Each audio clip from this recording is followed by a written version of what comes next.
There's this great verse in Romans chapter 10. It says, how can they call on the one they've not believed in?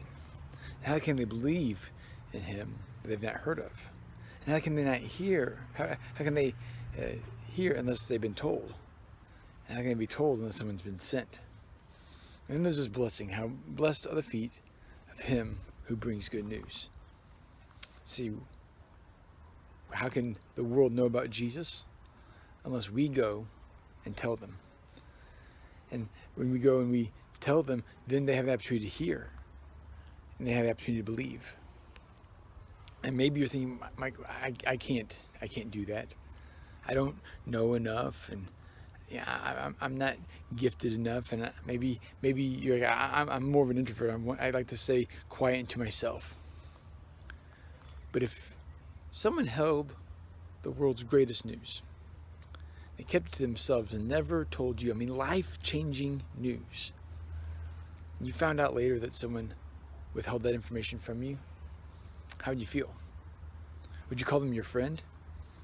If they were someone who you thought loved you and cared about you, wouldn't you want them to do that for you? So who in our life, who around us needs to know and hear about Jesus? Who have we been sent to? Maybe it's a family member. Maybe it's a friend. Maybe it's a coworker.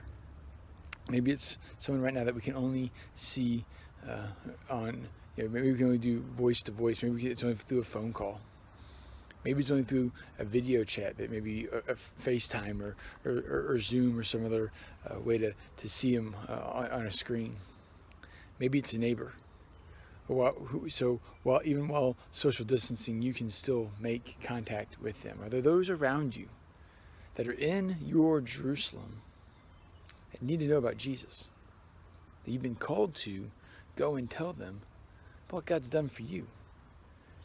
And through your experiences and through the knowledge you do have, that you share with them that bit of good news.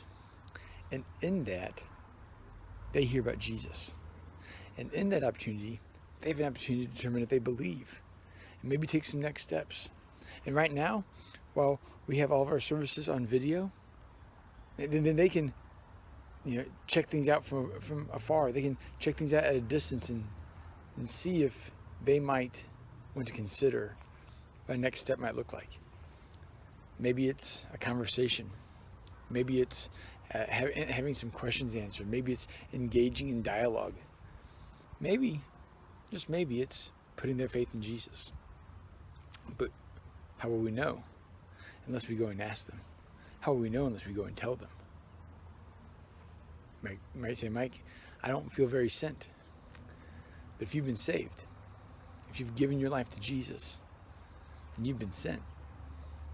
You've been given the power of the Holy Spirit to go and to do these things for him.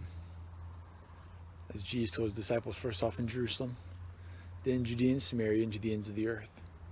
So how has God called you local to those right near you? And then maybe as time goes on, maybe you have opportunity to reach out to those who are a little further away.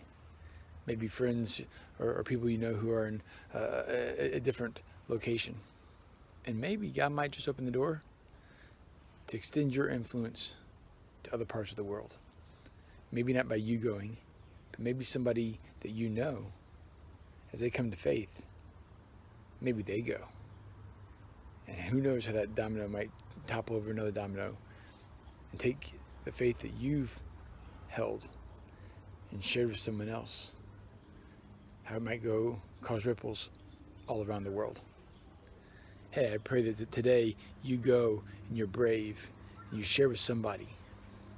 So maybe a phone call, maybe a letter, maybe a text, maybe knock on somebody's door just to check in on them. But in that, you get to take the good news of Jesus to someone today. I love you guys. I'm praying for you and hope to see you guys real soon.